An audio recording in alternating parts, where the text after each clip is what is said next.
What they come for over there? So those realtors just came to hook up with other realtors and get some free liquor, basically. Say- We're trying to get information for our clients. Say what you was trying to say. No. No. Yes. Say it.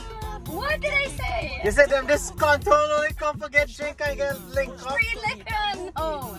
On a Friday. This time we try to find model home for our clients and get them registered. I think we're in the wrong community, Raz. No, you gotta see flags, love, not here. Show up to realtor event, man.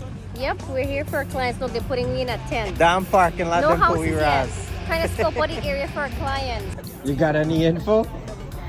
14,000 home, just single family. It's gonna be crazy. Yes, man. But man, Diana drinking and walking in heels in the bush. They didn't give you food this time. They don't give you food. We start taking pictures over here. Every realtor start come over here and take picture now. In the picture over there? Yeah. Yeah, man. I love the idea. Yes, take picture. That's a copy me look. See? Take picture right where me take picture. Realtors. Them a take All the picture there. Look, construction no. machinery. So Shiv and I took a picture by the construction area. Now Copycat. everybody's running. Wine and cheese. And you guys, feel free to, if you ever have any questions or you're like stuck on somebody. Look at us, man, setting up for picture time. Good job, Wendy, right? Yes. Yes, man. Wendy, at least on your home. Nice.